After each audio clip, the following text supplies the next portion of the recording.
Transmitting from the Mojave Wilderness in Joshua Tree, California. Now is the time for Desert Oracle Radio, the voice of the desert.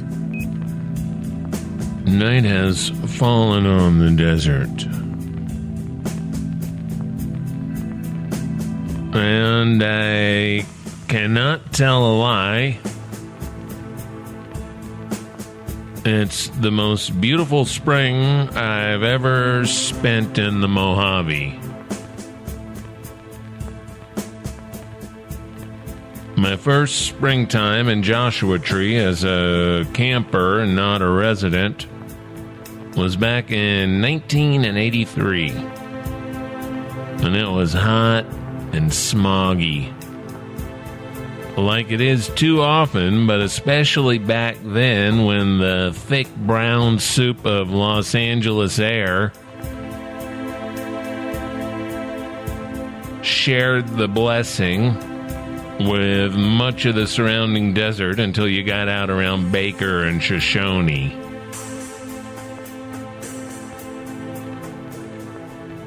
And here we are in the year 2020. The songbirds and the wildlife are thrilled. They seem thrilled anyway. The cottontails gorging on grass and wildflowers, coyotes singing all night, great clouds of honeybees drifting by. The sky's otherwise silent and deep, deep blue. There have been days and days of mild Pacific fronts making it across the mountains, over the mountains, immense fluffy clouds of silver and white, everything blooming and green on the ground as you don't often get in the desert.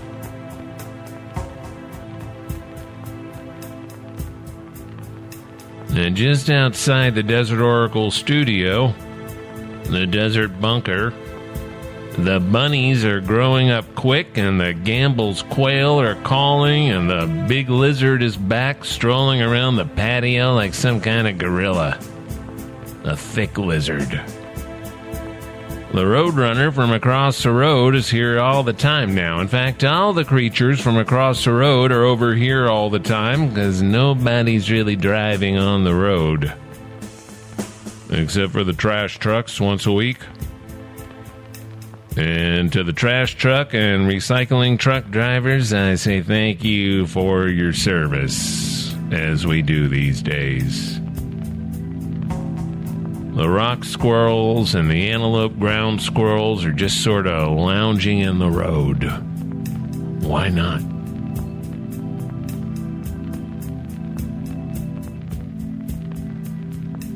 It's a shame it took a global pandemic and a worldwide societal and economic collapse into belligerent, inept nationalism to get us here, but you know, it shows us what is possible. I know a lot of people are itching to get back on the treadmill, get back into traffic, back into those mile-long TSA lines for pleasure flights to San Francisco or New York or Iceland or wherever. The most polluting form of travel, the most dangerous to our very existence.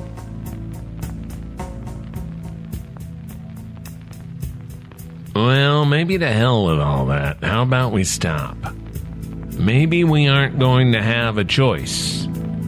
The thing about this pandemic is nobody knows when it will end. Nobody. Not me, not you, not Dr. Fauci, the sexiest man alive. Not the guy on the news with the nipple rings. Why do all those guys have nipple rings?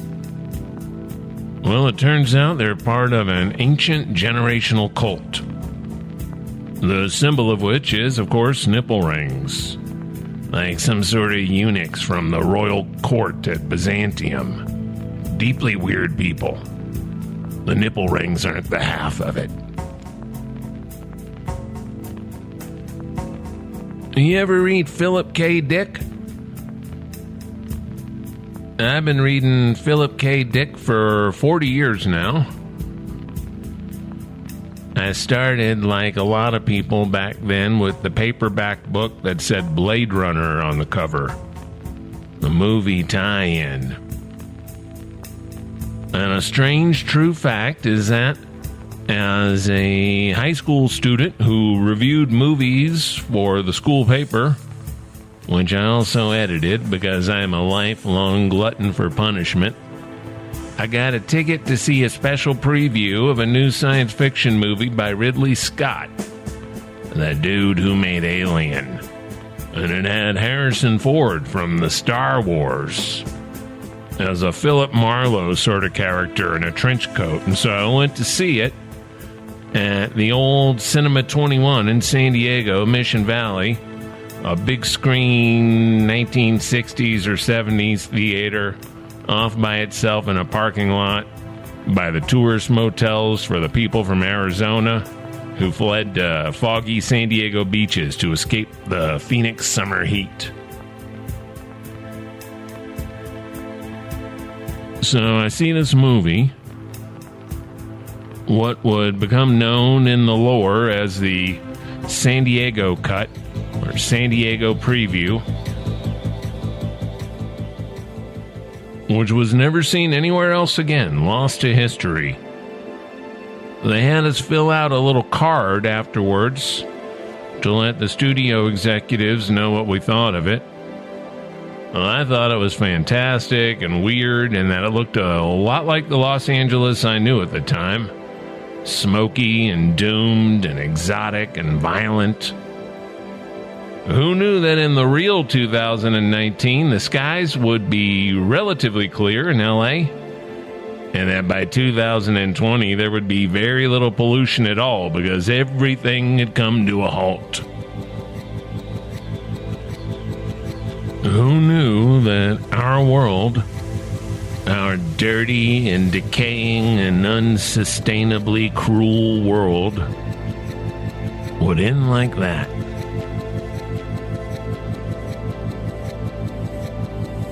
The movie Blade Runner was based on a book by Philip K. Dick, a little-known pulp sci-fi writer who died shortly before being around to experience his big break. Even though the movie was sort of a flop at the time, it was a big Hollywood production. Only later did it become a classic.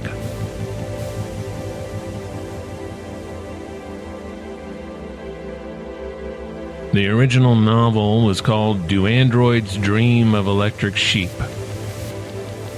I'd never read anything by him and never heard of him until then. I was 16 years old. Still getting acquainted with Bradbury, Asimov, the big names, Heinlein. The movie took the title from a William S. Burroughs screenplay called Blade Runner. So they paid Bill Burroughs something for that weird acquisition, I suppose. Writers struggle and executives print little cards to give to the audience. Please tell us what you did not like. Does it need a disco song, maybe? More nudity, some humping? It already had the voiceover by the time I saw it.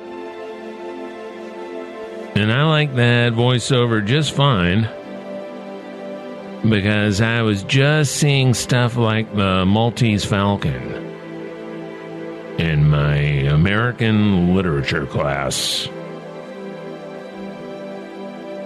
I know some people prefer the version without it. Anyway, no one can ever see the San Diego preview because it was one cut and then it got recut, and that's that. But there are a few scenes that I recall, a few little things that I've never been able to find in all the various versions on the various home video sets. Anyway, I did not begin the Philip K. Dick immersive reading until many years later. A bit after 9/11. I had left Los Angeles for Reno by then. And boy, things just felt wrong. Empty, dystopian, grim, dull, horrific. And so I read one PKD paperback after another, eventually collecting just about all of them.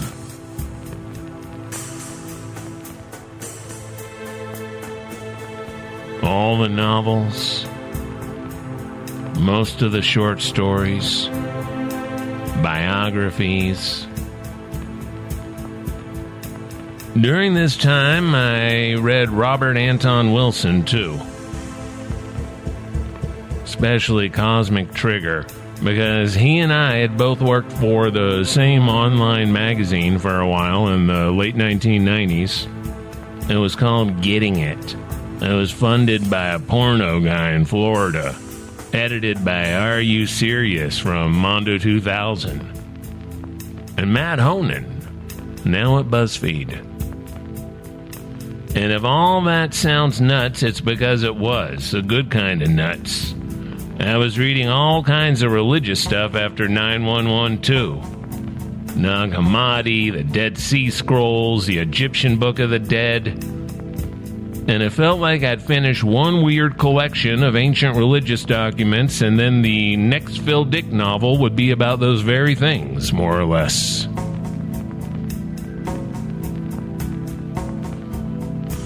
And all that is to say that I believe those of us who read a lot of Philip K. Dick can never be surprised by the madness and banality of the modern world. We are prepared. We cannot be shocked. The shock doctrine only works on those who believe things were normal at some point, which they were not. America has never been normal. Not for an instant. Now, I never cared much about the plots or how realistic the dialogue was supposed to come across or whatever. That's not why I read fiction. And I mostly don't read fiction anymore because I don't believe it. I don't believe any work of fiction or poetry or screenplay or lyrics that didn't come down like a hammer out of the sky and wallop some poor sap right in the head. I don't believe false prophets. I don't believe the ones who make it up. I don't believe anybody on the TV, on the internet, on paper, on the radio, unless I have the strong feeling that they are telling the truth because they have no choice in the matter.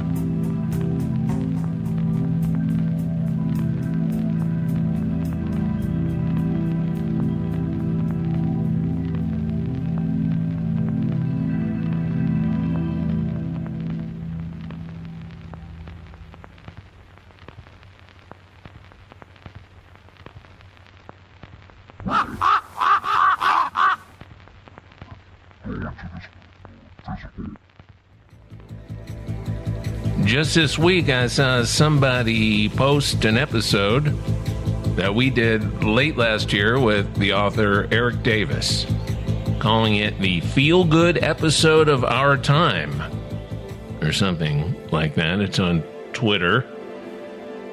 And it made me feel like it was very much the right thing to have already invited Erik Davis, author of the best-selling High Weirdness and host of the long-running Expanding Mind podcast, back to Desert Oracle Radio. Now, a lot of his writers have been sort of backbenched by the same situation that has put the whole world into lockdown. But Erik had already finished his audiobook recording of High Weirdness, and when that popped up on my audiobook list, I got it immediately. I recommend you do the same. We're going to talk about that and some other stuff. Let's welcome Erik Davis back to Desert Oracle Radio. Man, I'm always happy to be here. Just the name Desert Oracle makes me happy. That's good. Sometimes it's a great name. It makes me happy sometimes, too. Not always. Yeah, it's hard. That whole thing about that work, work doesn't matter how cool the thing is, how much you love it. It's just, there's just this work thing that goes on. Part of reality, it seems. But I guess I'm blessed to have it when there's not a lot else going on. Now, I was a little surprised to read in your recent newsletter that you had sort of briefly wigged out when the lockdown began. I think of you as this cool and collected kind of Zen character. So tell us about that and how you turned the corner. Yeah, that was interesting when you put out these newsletters, there's this weird balance of public and private. You're like, how much dirty laundry do I want to air here? And so it's, you shouldn't talk about that because, you got this, this role, or you have this mask or this avatar that you're projecting out in the world. But the reality is that I was kind of impressed about it was mostly in it was all about being prepared. And then when I decided that I needed some particular item and discovered that it was gone from the supermarket shelves, I got panicky. I mean, not like rolling on the ground panicky, but for me, panicky. And so I picked up some of the panic buy hoard stuff. Although I had been steadily buying stuff the previous week because I was kind of tuned into the whole thing. I was like, okay, now is the time to, make sure the pantry's not bare and, get ready with this and that. But once it kind of hit and I was like, oh, shoot, I don't have enough acetaminophen. Oh, it's gone from the shelves and you got to go hunt for it. And you backlogged in here, That whole thing just kind of freaked me out, like that sense of this sort of unconscious way in which, as a privileged American living in a glut city like San Francisco, how much you just unconsciously grow to expect certain things to be there. And when they're not, there's this deep programming assumption about the world that's shattered, that's below conscious. So even though consciously I go in there and go, oh yeah, the shelves might be bare, when you actually see the shelves are bare for the thing that you want, it was anxiety producing. So I had to kind of wrestle with that anxiety. And my whole attitude about this thing is to, like, at the very least, try to see what's going on, in myself, in the world, as much as I can create a workable model of it, take advantage of the rupture to see the workings of the machine before it gets papered over with a new set of assumptions. And so, like, rather than be like, oh, God, okay, I got over that. All right, now I'm just going to blah, blah, blah. I was really kind of sitting with the reality that, okay, I too can be infected by unhelpful socially transmitted emotions and crowd behaviors, just like everybody else. We're a social body in some ways. And that was kind of a stark reminder of that.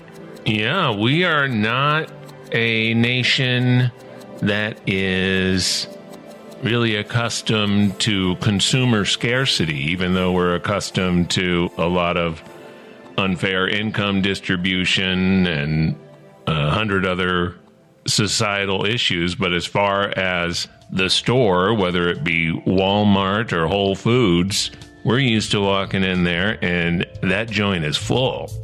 Yeah. Once San Francisco went under lockdown, I did, like you, some early runs in January when it looked like it was starting to be a wave that was headed this way. And of course, I was way behind the boomers. The boomers had cleaned out all the toilet paper in the desert by about January 15th. Now, you can get outside. For me, as long as I have my walk every day, I can do it in the city, on the shore, whatever. But my practice, I guess, is I got to do my 2 hours of walking in the desert every afternoon. And I kind of look forward to that in the back of my mind all day. And that would be a tough thing to cope with, like a lot of people in Wuhan had to do, where it's like, oh, you're not going outside at all for a while.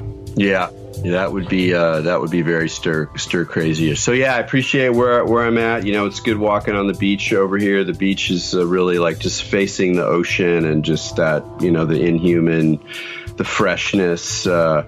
It's been pretty good. I keep getting afraid they're going to lock down park and beach around here like they have in some places, that would really be a whole other twist on the thing. But it makes you realize how vital it is just to be outside, to be in some manner of nature amidst this kind of situation. It's just because it's such an interesting thing. It's not like in our minds or imaginations the same way as other things. Like as Californians, we all think about earthquakes, and more recently we've been thinking about fires, and people who are in hurricane territory think about hurricanes, and then you think about human stuff, mass murders and terrorist attacks and wars, and we all have a very rich kind of set of imaginations and fantasies around those things, but we don't really think about pandemics that much. I mean, it's just, there's some media, there's some books, there's some films, but not that much when you think about how much they've been a part of human experience, at least since we started living in cities where a pandemic could come through and kill hundreds or thousands or more people. And it's really interesting, just like in the terms of the imaginary, like how we even kind of think about it. And on the one hand, you got this virus. They're not alive. Well, sort of, but they're agents. They're kind of like malware. They're like bad code that gets into social reality and then starts to hack it or whatever.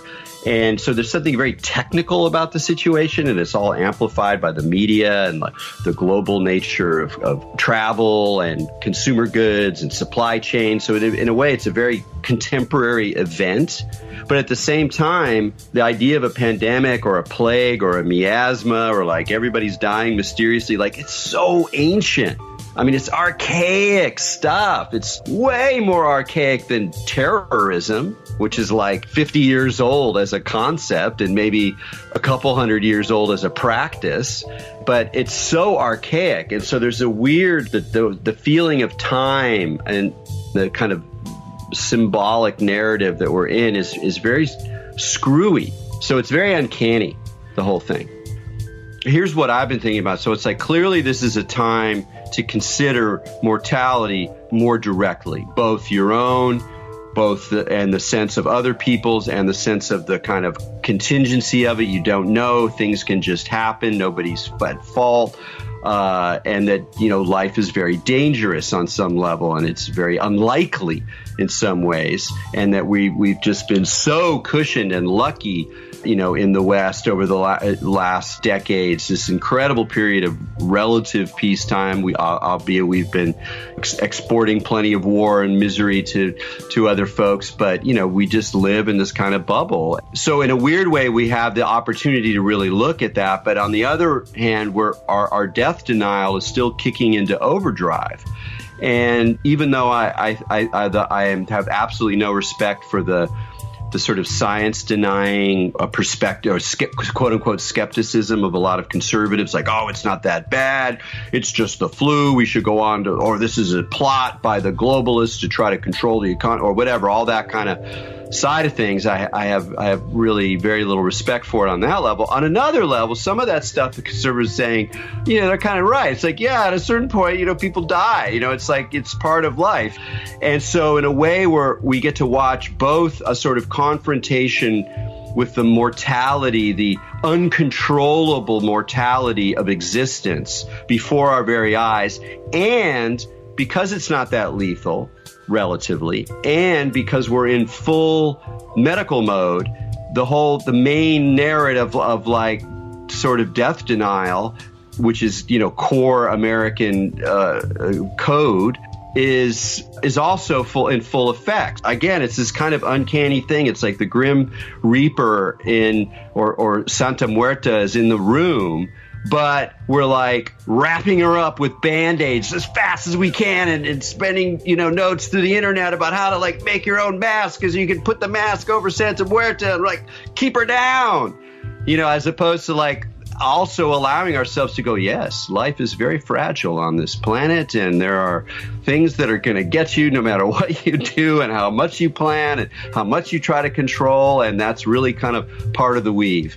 So it's a very strange, but kind of amazing thing in a way. I mean, it's a silver lining on a dark cloud, but there's some interesting things about the situation. Well, we are in a unique period in human history when something like this pandemic really becomes a choice of a society, because they have the ability to almost limit death from something like this, which is incredible.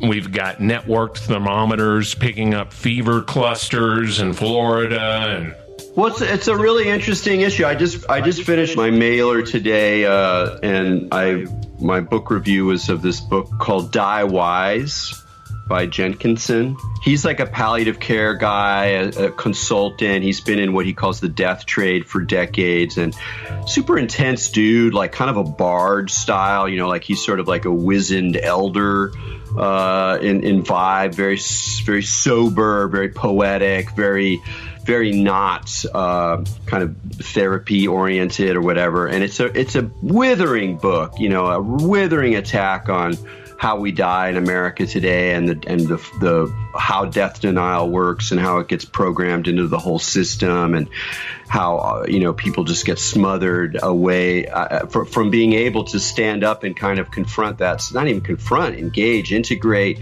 accept, celebrate, understand, connect with that side of life. And so I had that also in my head when I was kind of thinking about how we're thinking about the dead now. We see the image of Italy, and there's like all these coffins, and we don't usually see that kind of thing because we're not allowed to see coffins coming back from the war, so we don't often see that kind of stuff, and it's usually like, oh, it's a little exploitative, blah blah blah. So we're so terrified by having Santa Muerta in your living room, and it'd be nice. I wouldn't put any money on it, but it would be nice if one aspect of this is just more of a confrontation with how this goes. And obviously it's tragic and you don't want it to happen, but death is part of life, and so is pandemic. That's part of life, part of what it means to have a meat suit.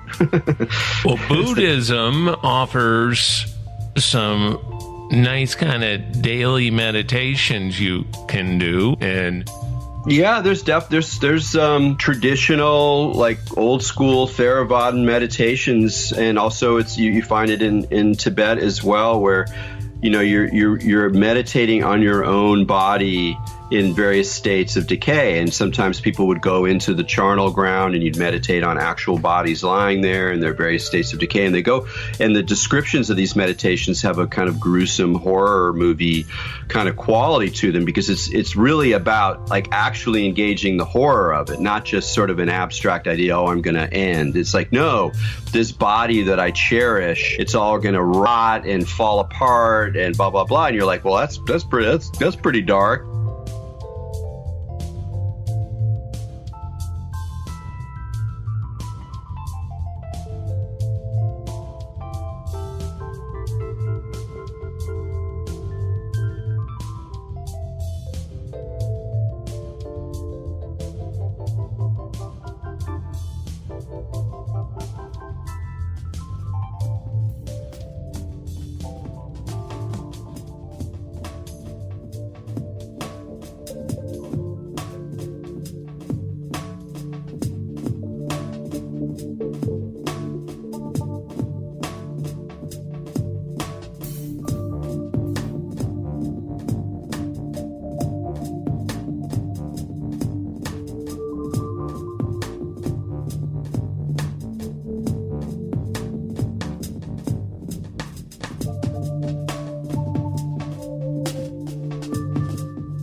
But it's true. It's true. So there's this relationship to reality, and I think a lot of an artful life is a balance between a really clear-eyed realism a clear-eyed cosmic realism with whatever you want to call it, a kind of poetry, a kind of romance, a kind of,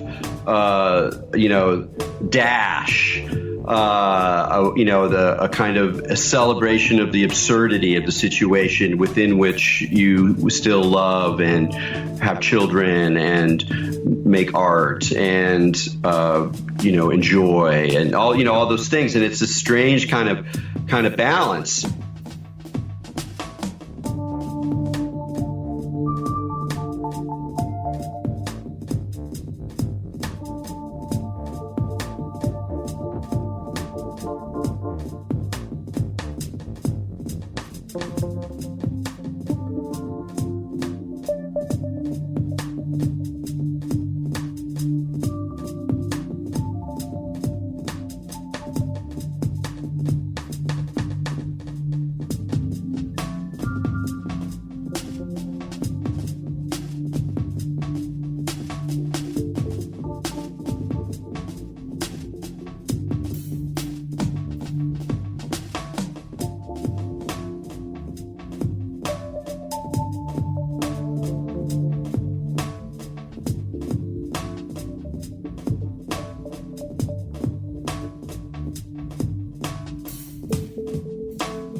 But I think sitting with that stuff, I mean, one thing it does is at least I would hope that it's a little bit of a hedge against panic and fear. But that was sort of what my realization was. Not necessarily. You can sit with the stuff all you want. And even an extremely mild situation compared to the kinds of things that people confront every day in Syria or whatever, where you're like actual mayhem, actual death and destruction everywhere, collapse of social services, hunger, the water's poisoned. I mean, just, nightmarish conditions, and this tiny little comparatively little freak out about there's, nothing on there's no toilet paper on the shelves.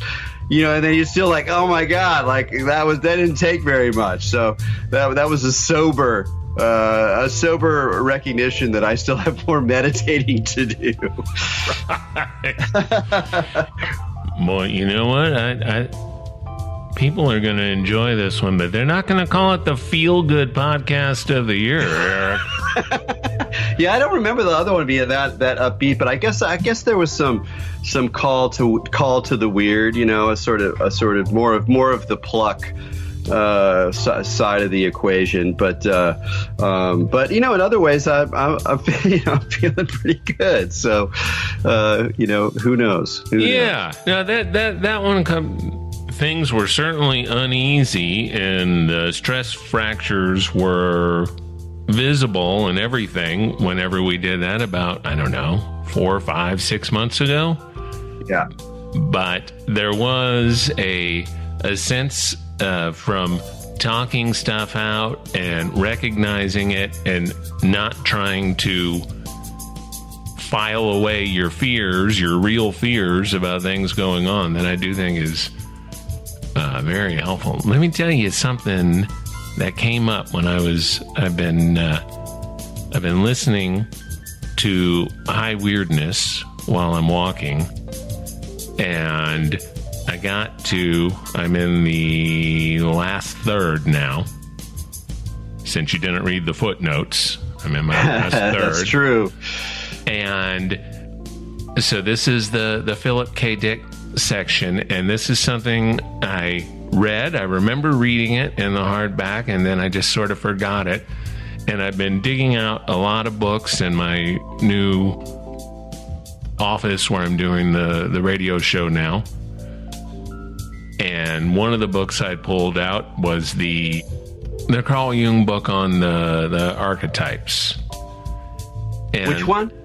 The archetypes in the collective unconscious. Okay, yeah, sure. And yeah, I've read it before. I do a lot of skimming when I read things that aren't narrative.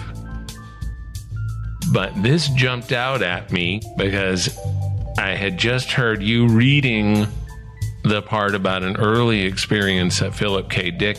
And I'm sure you or some of your co-editors on the Exegesis or something have addressed this already. But there's this thing in the archetypes and the collective unconscious about a brother Klaus in Germany.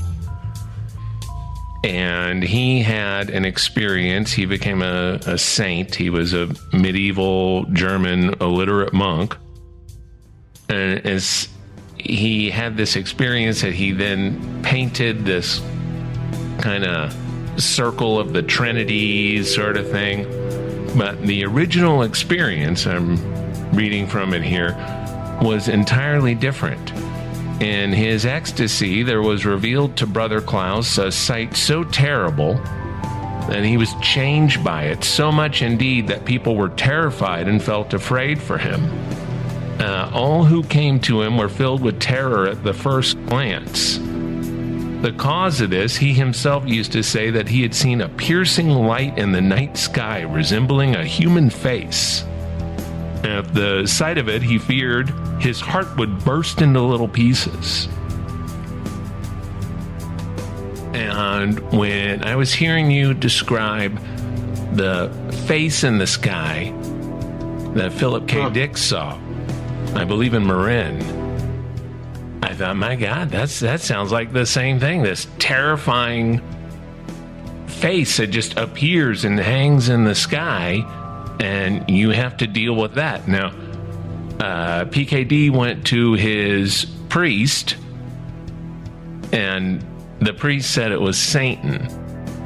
Now, this guy talked to the abbot and other friars and brothers, and he was convinced that the face was actually the Trinity, even though it scared him nearly to death, and it clearly was this evil face. And I was wondering if Philip K. Dick had come across that before, because so much of your story about him is the way that he integrated religious text into his own experiences. Well, that's a good question. I mean, there's some good evidence that right around the time that he became an Episcopal or got baptized in the Episcopal Church and went, which was right around the time of that slot-eyed face vision, that he was also reading Jung, and that he may have sort of first stumbled across basic Gnostic ideas, including the idea of a lower evil god or a demiurge in Jung. And he was certainly already a big reader of Jung.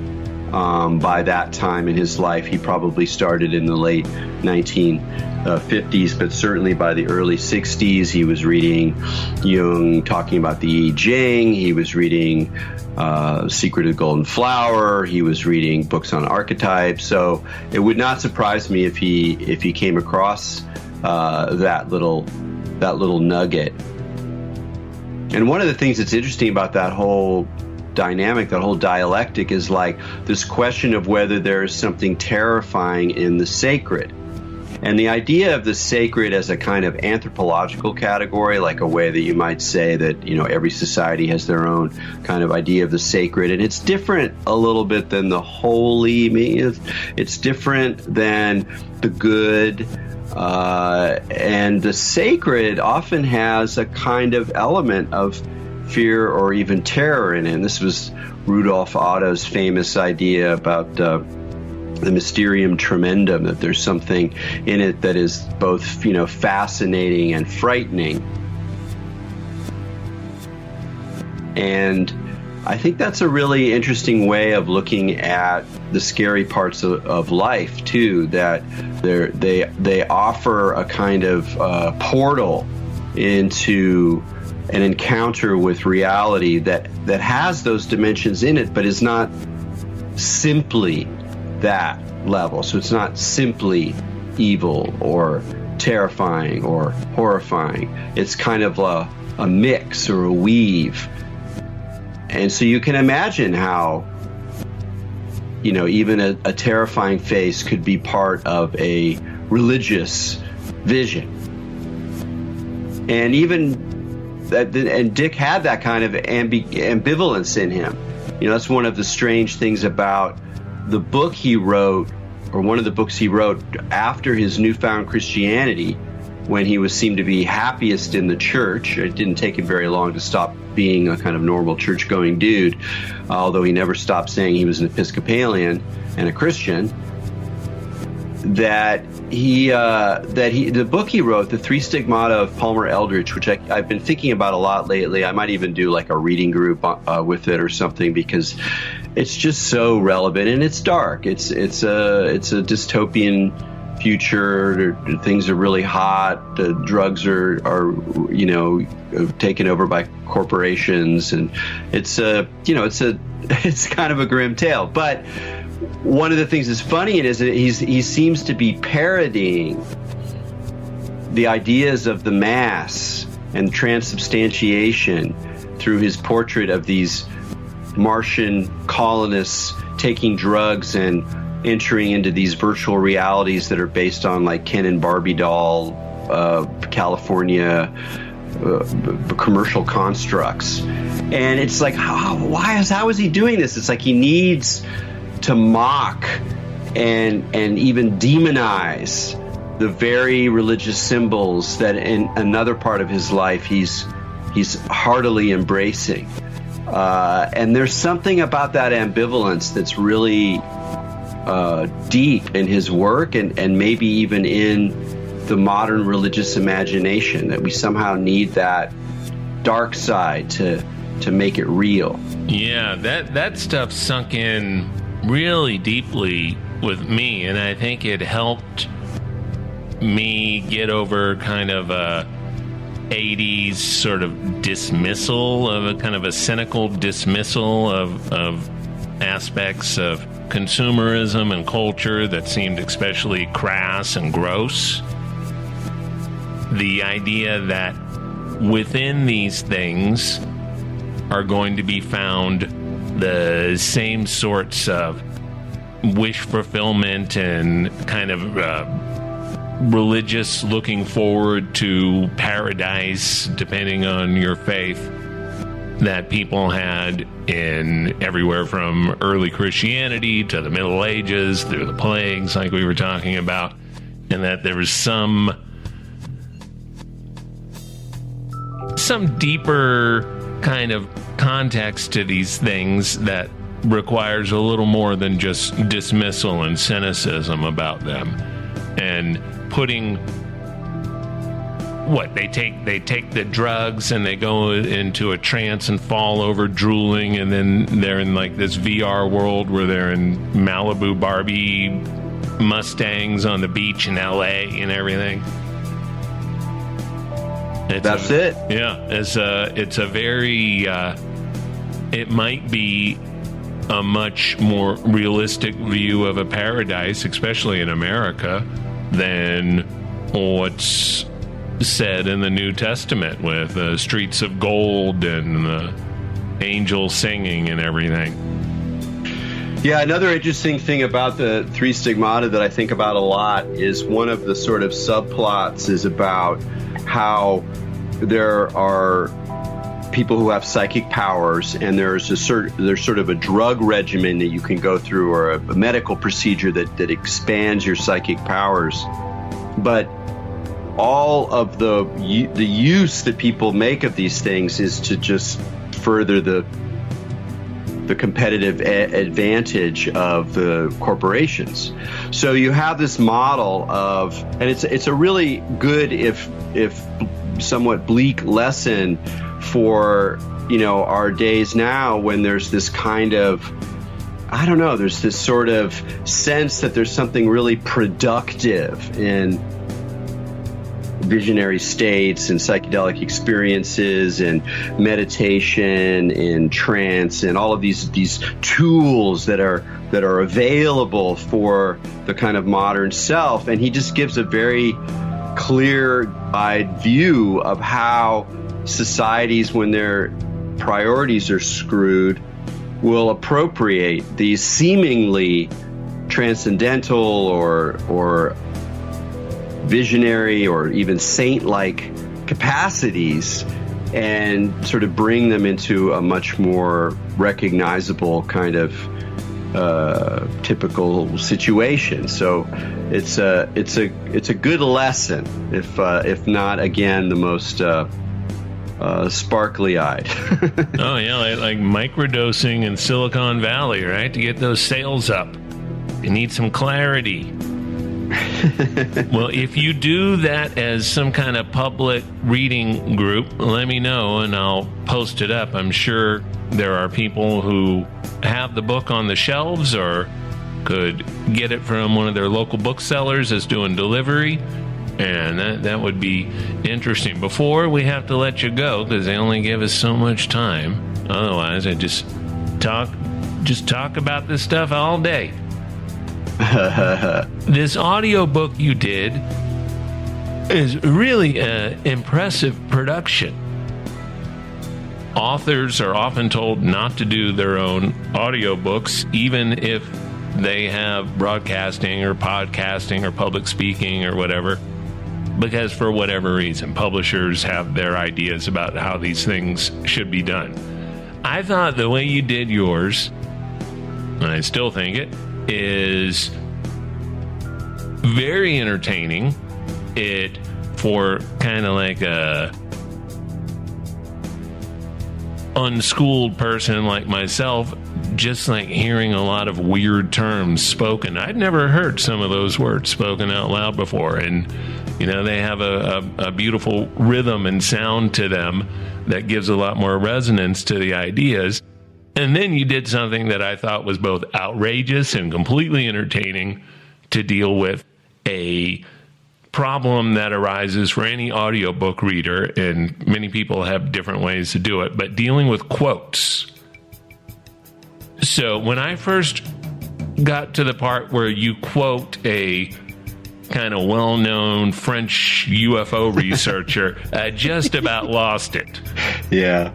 That was a silly decision, and we stopped in the recording, and I talked to, because I had an engineer for the whole time, and they were a couple of different guys, and they were all really cool, but one in particular was the main guy I worked with was really good, and and helped. They would sit there and they'd hunt for the pronunciations of words, because a lot of those words I don't know how to pronounce. So I'm the same thing. I'm just a reader. So we'd stop and I go, I don't know how to say that. And we'd have to go online, and they were pretty good at it. They were pretty skilled at searching for pronunciations of obscure words. And the company that produced it does a lot of academic books, so that's a particular kind of issue for them. And then when I came to the quotes, I was like, oh man, that's so silly. And they're like, yeah, but come on. I mean, have some fun with it, and you're just glad I didn't try to do the German ones, because I started to try to do those, and I'm like, no way, man, this is bad enough with the kind of slight Terrence, and I didn't want to like go overboard with the Terrence, but I had to do a little bit of it or it just didn't make sense. And, I'm glad that you thought it was at least funny. Oh, I loved it. And it really kind of takes the wind out of some of Dick's more, I don't know, more kind of self-absorbed quotes when you do this. It's like a Midwestern voice? Yeah, when I do Dick's, when I do PKD's actually got an interesting voice. Having heard a lot of his recordings, and he has this kind of like he's got marbles in his mouth, and he hits the R's really hard, and that's actually a California accent. Like we think of California as not really having an accent, and I think probably now it mostly doesn't. But if you listen to older Californians, and he is certainly an older Californian, though he wasn't born here, but lived his whole life here. One feature of the accent is R's. I drive a car. Like it's the opposite of like Boston. On the other side of the country, you drive a car. Yeah, you kind of replace it with a H, with an AH. But in California, it's like got this like marbles, very rah, and you can hear that in Dick's language. So that was sort of what I was kind of half-assing, doing my best, because then you start listening to like other people do it, and like a lot of readers don't have very good accents, and and I have a British friend, and I always thought I did like some British accents okay, but I'd try one in front of her, and she would just look at me and just shake her head like I was a sad and pathetic man. So I tried to make it silly rather than authentic, because I would fail authentic. So just sort of make it fun. Oh, I love it. It's a great form of audio block quote. Yeah. And if it ever comes up, maybe you can do some PKD audio books. Yeah. That'd be fun to hear. All right. I'd love to do more of this stuff. I really enjoy doing the reading. Are you thinking about bringing the podcast back now that things have changed a little bit? Yeah, I'm still sneaking up on it. I'm just not sure what I want to do exactly, and yeah, but it's obviously, I think the world ahead of us is going to be obviously more virtual and even more media through the internet, and I still really believe in the podcast form, but I'm just a little bit unclear about how I want to structure it and what kind of hamster wheel I want to build for myself, basically. Yeah, I got my newsletter from Nick Cave today. Cool! Right after yours, and he said something. People were asking, "What are you going to do?" And he said, as soon as it started, he got like 20 project ideas from his manager and his bandmates and things like that. And he had always gone to creativity in a crisis, but for this one, he said he's just going to kind of chill for a little while. Yep. Kind of watch and learn, because we're seeing something that, even though there are parallels, there aren't parallels for our life in America in this era. So it's a new time. Yeah, I agree with that perspective. I think or another way that I've been is that while I'm kind of interested in my own meaning making, like my own creativity, and luckily I have some writing projects that I can kind of so I can focus my mind. It's hard to just say, oh, it's finally time to read Proust. It's a little bit too chaotic, even though there's a lot of time. But I'm doing a lot of, kind of more focused research projects, which is, a good way to do it. But I'm kind of more interested in just paying attention to how meaning making happens, like how other people do it, or how collectives do it, or how conversations do it. So rather than feeling like this compulsion to fill up the void with my own meaning making, I'm kind of more just sort of tapping into what does it mean to make meaning, and when we do it, how we do it, why we do it. Do we do it together? Do we do it separately and then consume it with other people? And So it's that in a way is like kind of how I'm looking at things. So I think as is often the case, Nick Cave is right on the money in this one. I think that's it, Erik. Great. Oh, I love that. I'm sorry, I went over 14 minutes from when I was supposed to end. But you were right. You were rolling. There we had it. It often happens. All right. Well, stay safe up there, as banal as that may sound. It's probably good advice right now. I'm going to start going out with a bandana and my straw hat, like some kind of third-hand Jesse James character coming into the Vons. It's a good look. It's an important look. It's recommended now, and since I don't have a sewing machine, I'm not going to be able to make myself a cute little mask out of a tea towel or whatever. Yep, I'm pulling the bandana myself. Oh, good. Very Burning Man. Very Burning Man. Yeah, just treat it like Burning Man. You're going out to a harsh environment you got to be prepared for, and you can't really trust the mind frame of any of the people you run into. Burning Man turned out to be college for the year 2020. Who knew? All right, man. Well, you stay safe. You too. Thanks, Erik.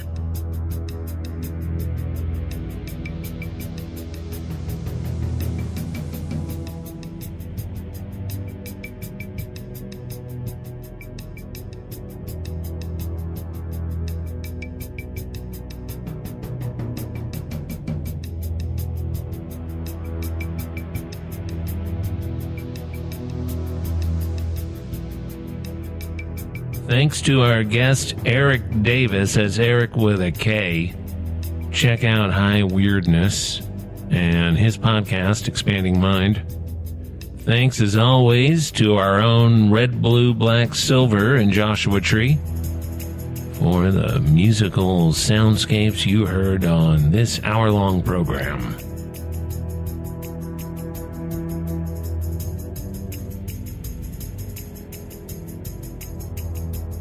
Come see us at desertoracle.com.